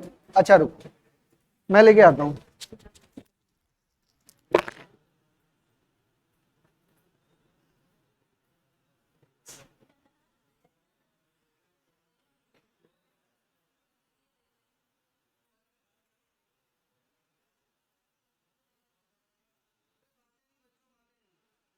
ये देखो छोटी बॉल आ गई, ठीक है ना, जो भी है। अब मैं इसको करूंगा, तो इसके अंदर तो मूवमेंट हुआ, इसमें क्या हुआ, इंपल्स आया, दिख रहा है कि नहीं दिख रहा है, लेकिन इस पे इंपल्स नहीं आएगा, इस पे इफेक्ट नहीं आ रहा है। देखो इस पे इफेक्ट आ रहा है, वैसे बहुत ही माइन्यूट एनालिसिस करना, फिजिक्स से ही समझेंगे फॉर्मूले से, आप इसको बहुत ज्यादा ऑब्जर्व नहीं कर सकते, लेकिन फिर भी आप समझने की कोशिश करिए कि अगर ऑब्जेक्ट आपका क्या है, ऑब्जेक्ट आपका इधर देखो, ये वाला क्या है, ये बड़ा है और ये छोटा है, और इसने जाके इसको क्या किया, हिट किया। अगर इसने हिट किया तो ये क्या, इसके अंदर जर्क आया, जर्क आया मतलब इंपल्स आया, और इसमें नहीं आएगा, इसमें नहीं आएगा। बात समझ में आई? ठीक है, वैसे मैथमेटिकली समझेंगे इसको, इतना अच्छे से हम नहीं समझ सकते हैं, इतना ऑब्जर्वेशन हम नहीं कर सकते क्योंकि बहुत ही माइन्यूट ऑब्जर्वेशन है, तो वो आप इतना प्रैक्टिकली नहीं कर सकते हैं। ठीक है, चलिए, तो इतनी बात समझ में आ गई, नेक्स्ट चलते हैं।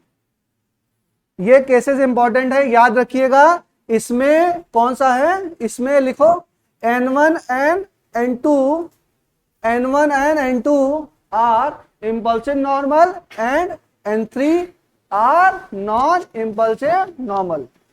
N3 क्या है, नॉन इंपल्सिव नॉर्मल है। बात समझ में आ गई? ठीक है, इसमें क्या है बेटा, N1 और N2 ये दोनों क्या हैं, इंपल्सिव नॉर्मल हैं। इतनी बात समझ में आ गई, आगे चलें। चलो नेक्स्ट लिखो।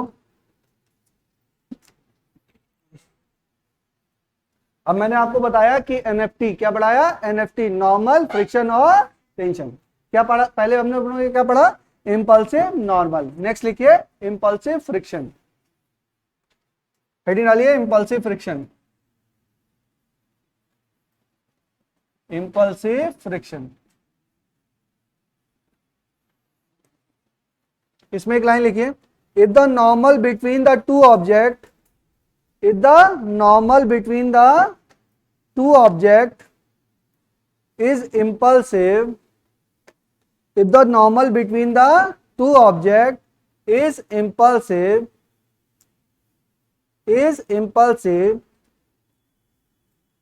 then the friction between the two will also be impulsive।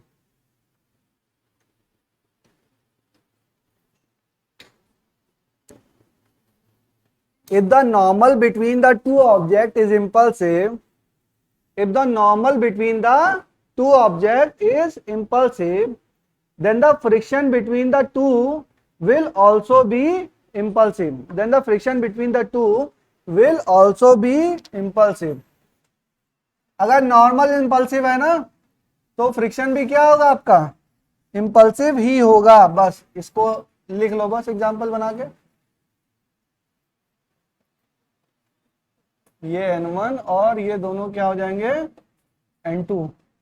तो N1 and N2 both are, लिखो friction at both surface are impulsive. Normal ये दोनों क्या हैं, इंपल्सिव हैं, नॉर्मल ये दोनों इंपल्सिव हैं। तो लिखिए नेक्स्ट लाइन, ऐसे लिखो, normal N1 and N2 are impulsive, normal N1 and N2 are impulsive, so the friction at both surface are also impulsive।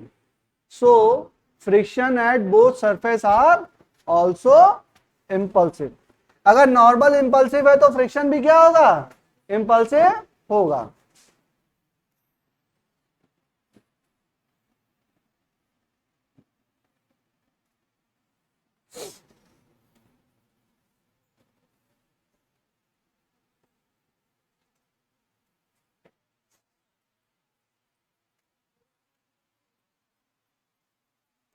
अच्छा बताओ, N1, N2 और N3 इसमें से इंपल्सिव कौन कौन सा है, N1 और N3 क्या है, इंपल्सिव है, और N2 क्या है, नॉन इंपल्सिव है। तो friction due to N1 and N3 are impulsive and friction due to N2 are not impulsive. लिख लीजिए, जहां जहां नॉर्मल इंपल्सिव है वहां वहां पे फ्रिक्शन भी क्या है, इंपल्सिव है। इट्स अ रूल, इसको याद रखना है। ठीक है,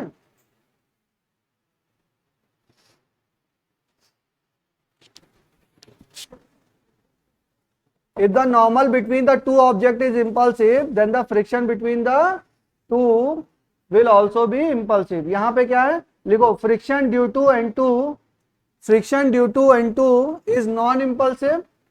क्वेश्चन थ्योरी में आ सकता है friction due to N2 is non impulsive and friction due to N1 and N3 are impulsive. N1 और N3 के द्वारा फ्रिक्शन क्या है, इंपल्सिव है, और N2 के द्वारा फ्रिक्शन क्या है, नॉन इंपल्सिव है. क्या कहानी समझ में आ गई? ठीक है, नेक्स्ट लिखिए. हमने पढ़ा एनएफटी पढ़ा, तो क्या पढ़ा, इंपल्सिव नॉर्मल इंसल्सिव फ्रिक्शन. अब क्या पढ़ेंगे, इंपल्सिव टेंशन. ठीक है, चलिए लिखिए इंपल्सिव टेंशन. इंपल्सिव टेंशन का क्या मतलब है, क्या मतलब है, जब टेंशन बहुत ज्यादा बढ़ जाए ना, रात में कभी ख्याल आता है अरे बहुत ज्यादा टेंशन हो गई, इंपल्सिव टेंशन हो गई ना, वो नहीं है, फिजिक्स वाला पढ़ो. When a string jerk, when impulsive tension तो होती है ना, कभी कभी मूड खराब हो जाता है, एकदम से खराब होता है कि अब तो कुछ नहीं होने वाला, फिर क्या करते हो, भगवान को याद करते हो, नहीं पढ़ाई करते हो. जब भी ऐसा कभी मूड हो तो पढ़ने बैठ जाओ बस. व्हेन अ स्ट्रिंग जर्क, देखो कोई प्रॉब्लम का कोई सोल्यूशन नहीं है, प्रॉब्लम का एक ही सोल्यूशन है पढ़ाई, तो फिर टेंशन किस बात की है. कभी कभी दिमाग एकदम मूड बोरिंग हो जाता है ना, डर लगता है, फिर लगता है कि अब क्या करें, तो क्या करें, चुपचाप बैठ जाओ पढ़ने के लिए, सोचो मत कुछ, फोन स्विच ऑफ करो, एकदम शांत होकर बैठ जाओ पढ़ने के लिए. घंटे करें 2 घंटा पढ़ लेंगे, फिर उठेंगे, फिर देखते हैं टेंशन आती है उसको जिसके पास खाली दिमाग है, जिसके पास काम है उसके पास टेंशन है ही नहीं. आप किसी भी पर्सन को देखिए, जो आदमी इन्वॉल्व है ना लाइफ में किसी काम को कर रहा है, उसको टेंशन का टाइम ही नहीं है. जो खाली बैठा है उसके जीवन में टेंशन ही टेंशन है, उसको बहुत सारा टेंशन है. आप काम करिए 14-15 घंटे 16 घंटे काम करिए, आपको पता ही नहीं टेंशन क्या है. अब मैं यहाँ पे बैठा रहता हूँ, मेरे घर पे क्या रहा, मुझसे मतलब ही नहीं है. टेंशन है, हर परिवार में होती है, कहीं ना कहीं कुछ ना कुछ होता है, कभी मोटर खराब, कभी बिजली खराब, कभी कुछ खराब, तो 10 तरह के टेंशन. मुझसे क्या मतलब, मैं अपना काम कर रहा हूँ. ठीक है, आप अपना काम करिए, आपको टेंशन महसूस ही नहीं होगी. और टेंशन जहां फ्री दिमाग हुआ वहीं पे टेंशन ने क्या कर लिया, कब्जा कर लिया. और आपको पढ़ाई की टेंशन होगी, तो पढ़ाई की टेंशन का क्या उपयोग क्या है, मतलब टेंशन को हटाने का तरीका यह है कि पढ़ाई कर लो. तो जब भी टेंशन हो चुपचाप से बैठ जाइए. तो बेटा पढ़ा रहा हूं, सब चीज है, हर चीज इंपॉर्टेंट है, सब चीज है, लेकिन सबसे ज्यादा इंपॉर्टेंट आपका माइंडसेट ही है. Most important thing your mindset. अगर पॉजिटिव माइंडसेट, आप कुछ भी कॉन्कर कर सकते हैं. ये तो बहुत नीट, तो बहुत छोटा एग्जाम है, लाइफ में कुछ भी कर सकते हैं. आपका माइंडसेट पॉजिटिव होना चाहिए. 2-4 सवाल नहीं समझ में आए कोई बात नहीं समझ में आए, समझ में आ जाएंगे, सबको थोड़ा समझ में आते हैं. जो टॉपर है वो भी सारा नहीं लगा के जाता, 2-4 टॉपिक उसको भी नहीं समझ में आते, तो एकदम हताश निराश नहीं होना. नहीं समझ में नहीं आया कोई बात नहीं, और पढ़ेंगे और समझ में आएगा, चीजों को जोड़ के पढ़ेंगे. फिजिक्स तो वैसे भी ऐसी चीज है, एक सब्जेक्ट टॉपिक नहीं समझ में आया बेटा तो 4 टॉपिक और नहीं समझ में आएंगे. पिछला का नहीं, वेक्टर नहीं समझ में आएगा तो आगे नहीं समझ पाओगे. तो क्या है, जुड़ के पढ़ाना. अभी मैं पढ़ा ही रहा हूं, तो अभी देखो पीवाईक्यू वगैरह नहीं कराया मैंने, तो बहुत सारे टॉपिक क्या है, जुड़े हुए हैं. तो एक टॉपिक का दूसरे में यूज है, दूसरे का तीसरे में यूज है. अब नेक्स्ट यूनिट शुरू करेंगे तो सवाल का डिस्कशन शुरू करेंगे, तब तक आप लोग भी अपना तैयारी आप लोग की भी पूरी हो जाएगी. जैसे वर्क पावर एनर्जी में बहुत सारे सवाल मैंने छुड़वा दिए, नहीं कराए, लेकिन आपको टाइप सारे कराए हैं. ऐसा नहीं कि टाइप ऑफ क्वेश्चन नहीं कराया, शायद ही कोई टॉपिक मिस हुआ हो कि उस टाइप का सवाल मैंने कराया ना हो, शायद ही. नहीं तो मोस्ट ऑफ द क्वेश्चन, मतलब समझ लो अच्छे लेवल तक के और जेई तक के लेवल के मैंने डिस्कस किए हुए हैं. तो जितना थ्योरी तुम लोग बुक उठा के देख लो, कितनी थ्योरी बन गई तुम लोग की. अभी एक यूनिट नहीं खत्म हुई है, और आप कॉपी उठाइए, 3-4 कॉपियां भर गई होंगी आपकी. तो थ्योरी में बहुत ज्यादा करा रहा हूं, और थ्योरी पे स्ट्रेस इसीलिए है कि आपका बेस मजबूत हो जाए. एक बार बेस मजबूत हो जाएगा तो कुछ भी हो जाएगा. माइंडसेट मजबूत रखिए. कोई सवाल हो और एकदम पॉजिटिव, अरे हमसे नहीं होगा तो किससे होगा, किससे, एकदम पॉजिटिव, हम कर लेंगे, कुछ भी टेंशन हो कर लेंगे. पॉजिटिव माइंडसेट होना चाहिए.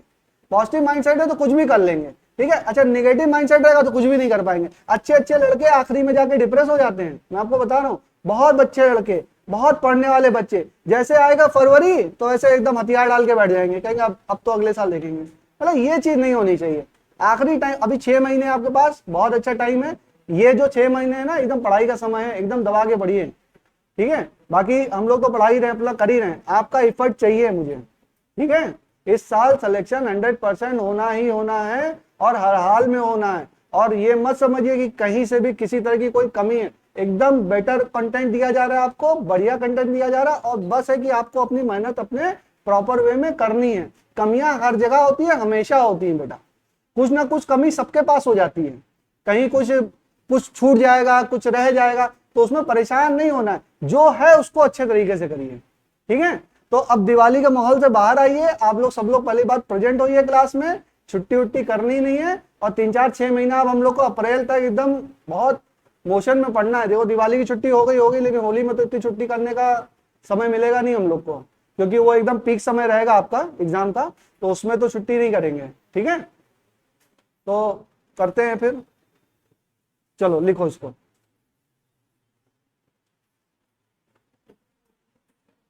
देखो बेसिक है, लिख लो, लिखिए। Impulsive tension, impulsive tension. अच्छा, किसी को बिल्कुल भी नहीं समझ में आता है तो मुझसे मिल लो, मैं थोड़ा आपको पॉजिटिव कर दूंगा।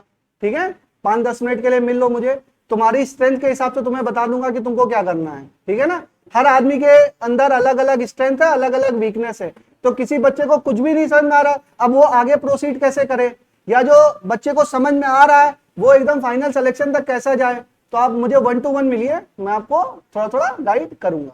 ठीक है, चलिए अब थ्योरी खत्म करते हैं। लिखिए क्वेश्चन, लिखिए। अरे क्वेश्चन नहीं, क्या लिखा रहे थे, इंपल्सिव टेंशन, इसमें थ्योरी लिखो। कल से गौरव तुम्हें अलग बिठाएंगे, बहुत बातें चलनी है। लिखो, when a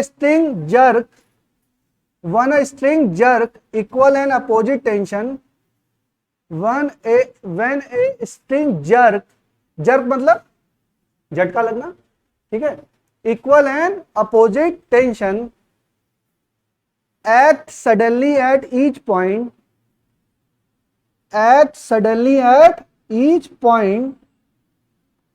consequently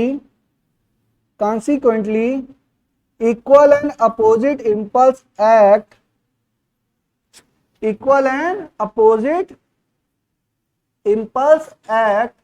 on the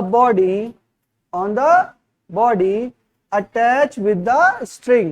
क्या हुआ, फिर से बोले, when a string jerk equal and opposite tension act suddenly at each end। अरे कोई मान लो 2 रस्सी है, इस पे रस्सी बंधी हुई है, और इसको क्या करें, सडनली मैंने क्या किया, जर्क किया, तो दोनों एंड पे क्या लगा, एक सडन जर्क लगा। लिखो, when a string jerk equal and opposite tension act suddenly at each point, full stop, consequently equal and opposite impulse act on the body attached with the string in the direction of string।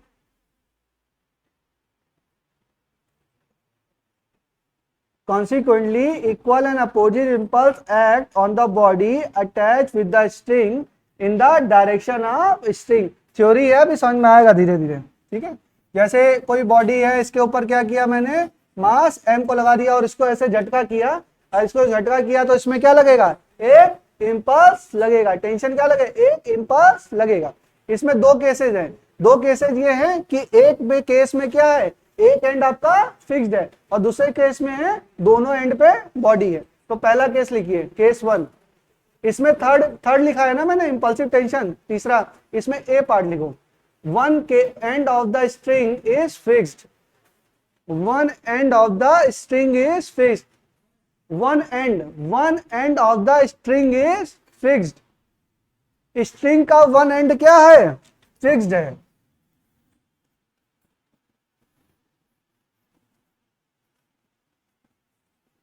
अगर one and fixed है, तो अगर इस पे jerk मैं कर रहा हूं, इसको मैं अगर जर्क दे रहा हूं, तो ये बताइए कि इसमें इंपल्स कहां पर होगा, इंपल्स कहां पर होगा, इंपल्स इसके इस वाले एंड पे होगा, क्योंकि मोमेंटम, चेंज इन मोमेंटम कहां पे हो सकता है, इसी जगह पे चेंज इन मोमेंटम हो सकता है, क्योंकि फिक्स बॉडी है ना, तो इस पे यहां से क्या है, यहां पे ये फिक्स्ड है। जब ये फिक्स्ड है तो इसमें कुछ वेलोसिटी है, इसमें वेलोसिटी नहीं है, तो वेलोसिटी नहीं है तो मोमेंटम है, मोमेंटम नहीं है। तो मोमेंटम जब नहीं है तो यहाँ पे इंपल्स होगा भाई, क्या है F impulse into delta T बराबर चेंज इन मोमेंटम। अब बताओ, जब वेलोसिटी आपकी जीरो तो चेंज इन मोमेंटम जीरो, तो इंपल्स क्या हो गया जीरो। तो कहां पे आ सकता है, यहीं पे इंपल्स आ सकता है। ठीक है, इसी को थ्योरी में मैं लिखा देता हूं, लिख लो। The impulse which act at the fixed point, the impulse which act at the fixed end, लिखो the impulse which act at the fixed end of the string cannot change the momentum of the fixed object. The impulse which act at the fixed end of the string cannot change the momentum of the fixed object, full stop. The object attached to the free end,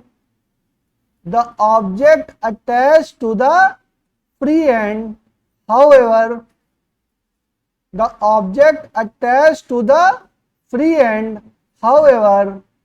will undergo a change in momentum,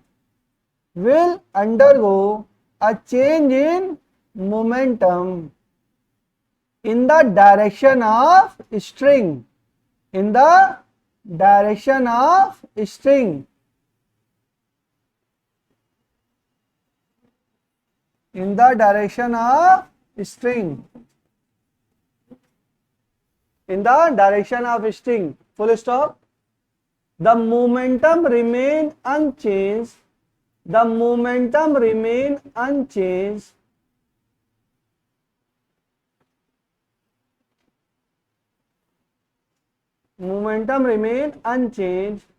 when no impulsive force, नहीं, the momentum remain unchanged in the direction, लिखो, in the direction perpendicular to the string, perpendicular to the string, string के perpendicular, string ये है और इसके perpendicular. देखो जो impulsive force वो क्या है, वो एक तरीके का टेंशन फोर्स ही तो है। ये mg है और ये क्या है, ये t है। तो इसमें स्ट्रिंग में कौन सा फोर्स होगा, टेंशन फोर्स ही होगा। और जो इंपल्सिव फोर्स अराइज कर रहा है वो किस पे अराइज कर रहा है, आपका अलोंग द फ्री एंड पे कर रहा है, और फ्री एंड पे कर रहा है और along the line joining them. भाई उसका इंपल्सिव फोर्स का डायरेक्शन क्या है, चेंज इन मोमेंटम का ही डायरेक्शन है, तो इसी लाइन पर तो होगा इंपल्सिव फोर्स। वो फोर्स कौन सा है, टेंशन है, नॉर्मल फ्रिक्शन टेंशन। तो टेंशन क्या है आपका, इंपल्सिव फोर्स है। और इसके परपेंडिकुलर कोई फोर्स होगा तो इसका कोई कंपोनेंट इधर आएगा क्या, तो जब नहीं आएगा तो क्या इंपल्सिव फोर्स में कोई योगदान होगा उसका, बिल्कुल नहीं होगा। तो अगर इसके परपेंडिकुलर जो along the line joining them के परपेंडिकुलर कोई फोर्स है तो उसका कोई भी जो कंपोनेंट है, भाई इसका परपेंडिकुलर, इसका मतलब 90 डिग्री पे कंपोनेंट लेंगे तो क्या होगा, जीरो ही होगा। तो उसका कोई कंपोनेंट इधर तो आएगा नहीं। अगर आएगा नहीं तो परपेंडिकुलर कोई फोर्स हम लगा रहे हैं तो वो इंपल्सिव फोर्स में क्या कोई उसका कंट्रीब्यूशन होगा, नहीं होगा। तो इसी चीज को मैं लिखा रहा हूं, the momentum remains unchanged in a direction perpendicular to the string, where no impulsive force act, where no impulsive force act, where no impulsive force act। ठीक है, फुल स्टॉप हो गया। नेक्स्ट लिखो, पहला केस लिखा दिया, one end of the string is fixed. Next लिखो, B part लिखो, both end of the string, both end of the string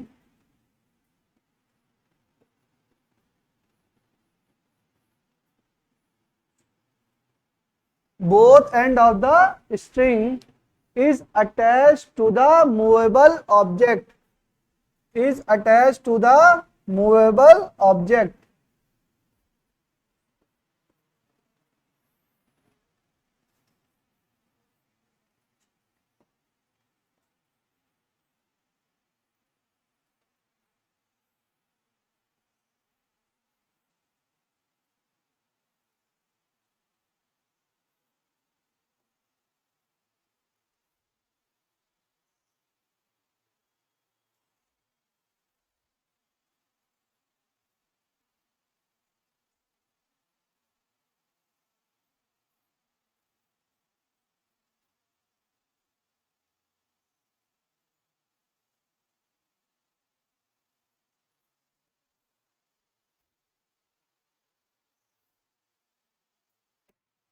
देखो ये दो मासेज हैं, एम मास के हैं, ठीक है। तो ये पहले क्या है, स्ट्रिंग, ये स्ट्रिंग ही है, लेकिन स्ट्रिंग क्या है, लूज है। जब दोनों मूव कर रहे होंगे तो एक समय आएगा जब वो क्या होगा, स्ट्रिंग आपकी टाइट हो जाएगी, और जैसे ही टाइट होगी उसमें इंपल्स आएगा, जर्क लगेगा तुरंत ही, उसमें क्या लगेगा, तुरंत ही जर्क लगेगा, तो क्या होगा, एक इंपल्सिव फोर्स आएगा, इंपल्सिव फोर्स आएगा।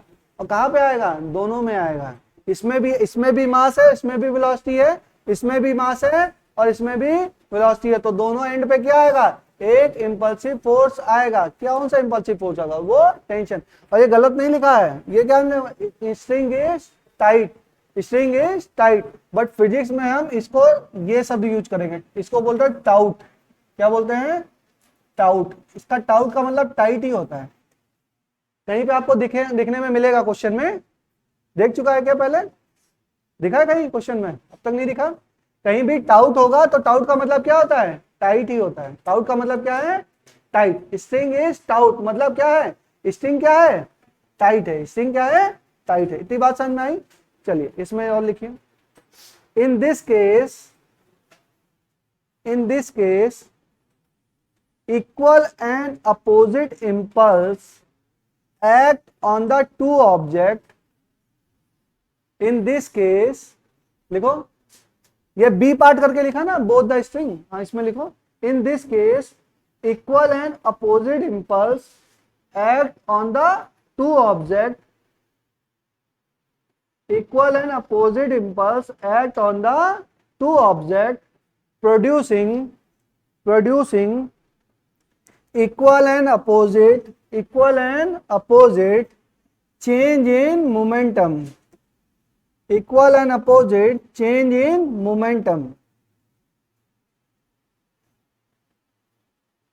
full stop। the total momentum of the system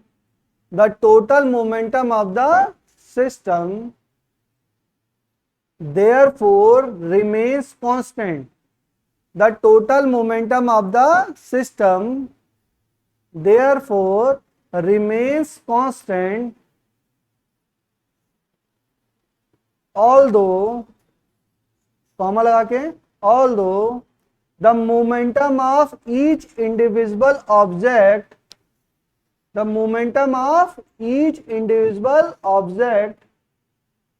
is changed in the direction of the string,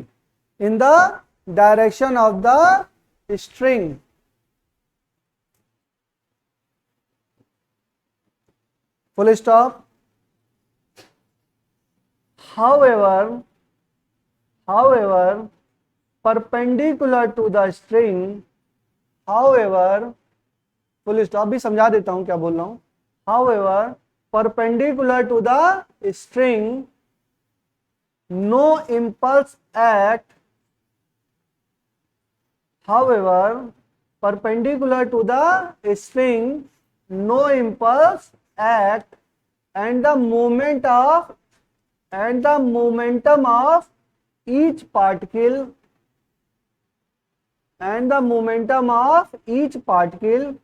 in this direction is unchanged,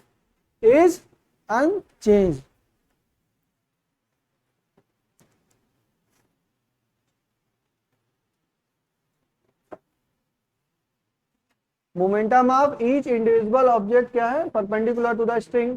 बात समझिए, इसका मोमेंटम क्या है, मास इनटू वेलोसिटी। तो ये क्या होगा, वेलोसिटी किधर जा रही है, इस साइड में, साइन कन्वेंशन मान ले, तो क्या हो गया, माइनस एम वी। इधर क्या हो जाएगा, एम इंटू वी। टोटल को एक सिस्टम माने तो क्या हो जाएगा, नेट मोमेंटम सिस्टम का 0 हो जाएगा। बट इंडिविजुअल ऑब्जेक्ट का क्या है, हमारे पास इंडिविजुअल ऑब्जेक्ट का मोमेंटम है। इंडिविजुअल में इसमें भी मोमेंटम है और इसमें भी मोमेंटम है, लेकिन पूरे को एज ए सिस्टम मान लिया तो मोमेंटम है, मोमेंटम नहीं है। इंडिविजुअल में इंपल्स है, इसमें क्या है, दोनों में इंपल्स है। अब ये देखो, इसके परपेंडिकुलर अगर हम चले जाएंगे, तो हमारा कोई कंट्रीब्यूशन होगा इधर। अगर फोर्स परपेंडिकुलर कोई लग रहा है तो टेंशन में कुछ कंट्रीब्यूट करेगा, नहीं करेगा। तो वही लाइन लिखाई है मैंने, कि perpendicular to the string however no impulse act and the momentum of each particle in the direction is unchanged. अगर हम परपेंडिकुलर टू द स्ट्रिंग कुछ लगाते हैं तो उसका कोई भी इंपैक्ट हमारा नहीं आएगा, उसका इंपैक्ट हमारा नहीं आएगा, तो हमारा वो कंट्रीब्यूट इंपल्स में नहीं करेगा। तो इतनी बात समझ में आई? ठीक है, तो हमने तीन चीजें पढ़ी, इंपल्सिव क्या पढ़ा, नॉर्मल, इंपल्सिव, फ्रिक्शन। जहां पे भी नॉर्मल आपका इंपल्सिव वहां पे फ्रिक्शन आपका इंपल्सिव। उसके बाद क्या पढ़ा, इंपल्सिव, टेंशन। ठीक है, तीन चीजें हम लोगों ने पढ़ ली। चलो और कुछ पढ़ लें, हाँ एक चीज और पढ़ लें।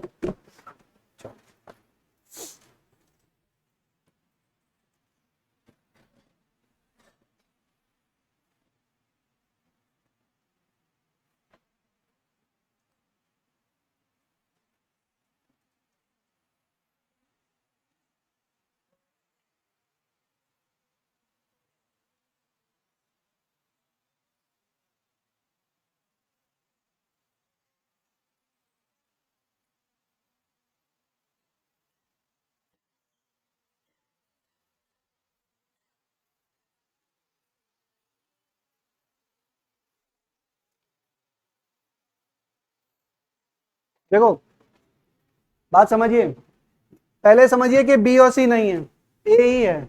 अगर ए ही है तो ये इधर लग रहा होगा, नॉर्मल लग रहा होगा, ठीक है। इसका कुछ कंपोनेंट क्या आएगा, इधर आएगा, और कुछ कंपोनेंट ये इधर आएगा, कुछ कंपोनेंट इधर आएगा। तो टी इसके कंट्रीब्यूट करेगा, टी में कंट्रीब्यूट करेगा, क्योंकि ये क्या हो जाएगा, ये नीचे करेगा और टेंशन क्या होगी, इंपल्सिव हो जाएगी। टेंशन क्या हो जाएगी, इंपल्सिव हो जाएगी। और ये अगर बॉल आके टकराई, ये बॉल आके टकराई, तो ये क्या लग रहा है, नॉर्मल लग रहा है। और नॉर्मल टेंशन के क्या है, परपेंडिकुलर है। अगर परपेंडिकुलर है तो कुछ योगदान आएगा इसमें, नहीं आएगा। तो इसके कारण टेंशन क्या होगी, अगर बॉल बी आगे टकराई तो इसके कारण टेंशन टी क्या है, फिर नॉन इंपल्सिव है। ठीक है, अब बॉल सी टकराई, सी का बताइए, सी टकराएगा तो क्या होगा, ये होगा, तो ये होगा और ये होगा। बात समझो, ध्यान से समझो, F impulsive into delta T बराबर क्या, डेल्टा पी। और यहां पे एफ इंपल्सिव क्या है, टेंशन है, क्या है, टेंशन है। ठीक है, अब बात समझिए, ध्यान दीजिए, जो सी है, सी आके टकराया तो किधर कंट्रीब्यूट कर रहा है, ये ऊपर के, और ऊपर कंट्रीब्यूट करेगा तो ये क्या होगा, बॉल ऊपर जाएगी। बॉल के ऊपर जाते ही स्ट्रिंग क्या हो जाएगी, लूज हो जाएगी, और लूज होते ही टेंशन क्या हो जाएगी, बोलो भाई, जीरो हो जाएगी। तेज बोलो, नहीं समझ में आया। ये बॉल आके टकराई तो कंपोनेंट क्या दिया, ऊपर दिया, बॉल ऊपर गई तो टेंशन, स्ट्रिंग क्या हो गई, लूज हो गई, तो टेंशन क्या हो गई, जीरो हो गई। तो कुछ इंपल्स आया, नहीं आया। तो इंपल्स कौन दे रहा है, कौन सी बॉल टकराने पे इंपल्स आ रहा है, ए पे आ रहा है, बी और सी पर नहीं आ रहा है। क्वेश्चन आ सकता है, दिस इज वेरी इंपॉर्टेंट। ठीक है ना। तो because of a ball A, लिखो, because of ball A T is impulsive.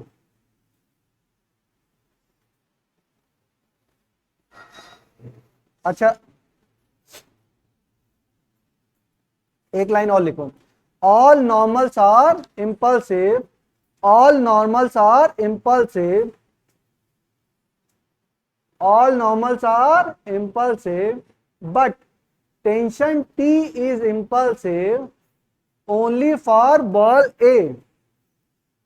All normals are impulsive, but tension T is impulsive only for ball A.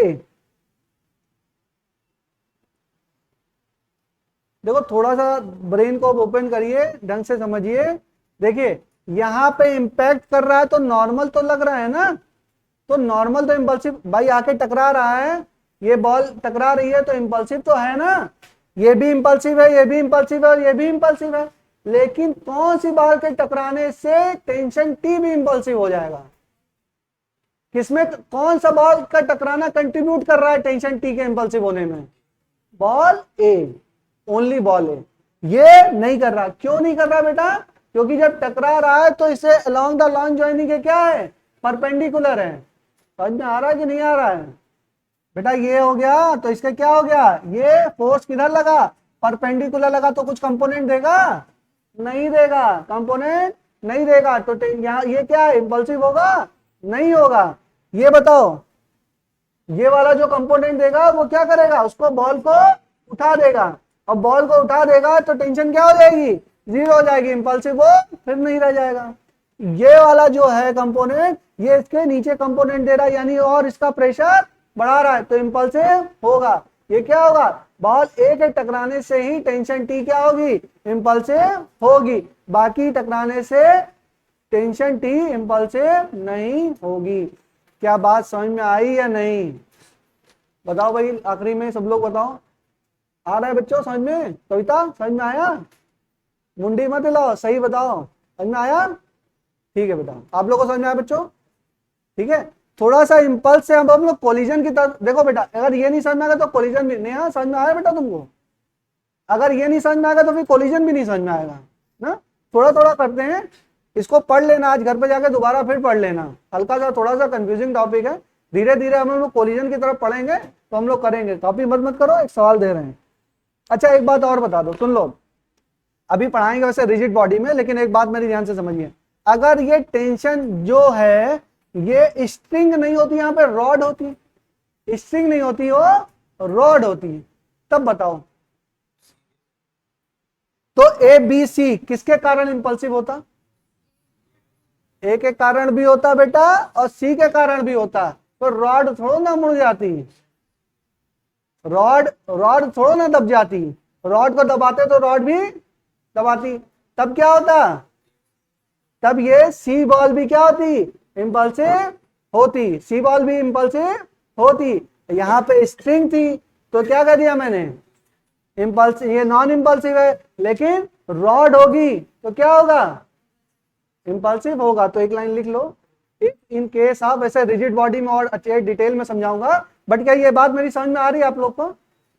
एक डायग्राम बना लो, इसकी जगह एक लाइन और जोड़ लो, ये क्या है, ये आपका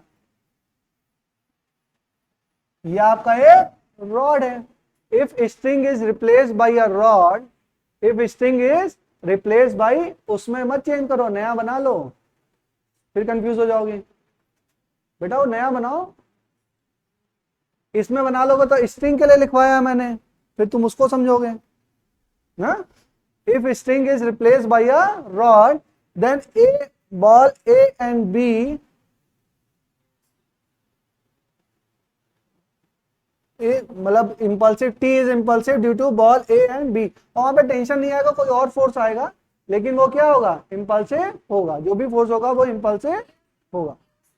ए और सी, ए और सी, बी तो अभी भी इंपल्सिव नहीं होगा क्योंकि अभी भी परपेंडिकुलर रहेगा, परपेंडिकुलर रहेगा तो कंट्रीब्यूट नहीं करेगा, बट वहां पे क्या करेगा, कंट्रीब्यूट करेगा। चलो क्वेश्चन लिखो।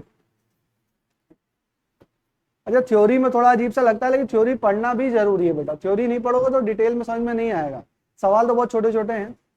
चलो सवाल करते हैं।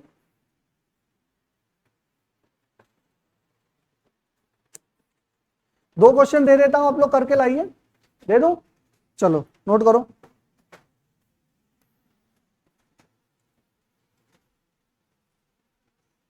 फोर केजी की बॉल है और यहाँ पे क्या कर रहे हैं, ड्रॉप हो रहा है, और ड्रॉप हो रही है 20 मीटर पर सेकेंड से, तो एफ इंपल्सिव निकालना है इस पे।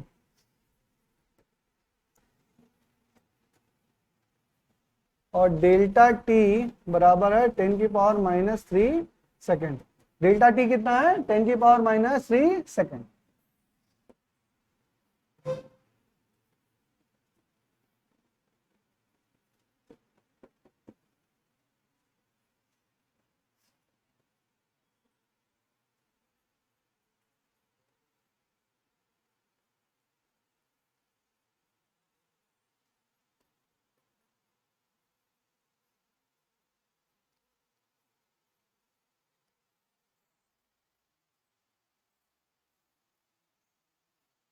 चलिए यहाँ पे भी एफ इंपल्सिव निकालना है।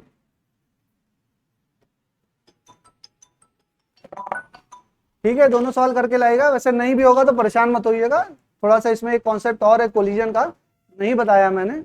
कोलिजन का कॉन्सेप्ट यही है बेटा, एक बात समझिए, जैसे बॉल इधर आएगी तो टकरा के फिर सेम वेलोसिटी से ऊपर जाएगी, जब ये इस पे गिरेगी तो सेम वेलोसिटी से ऊपर जाएगी। इनिशियल मोमेंटम निकाल सकते हैं क्या, फाइनल मोमेंटम निकाल सकते हैं क्या? Initial momentum mass into velocity in the negative direction, और final momentum mass into velocity, velocity same मानिएगा।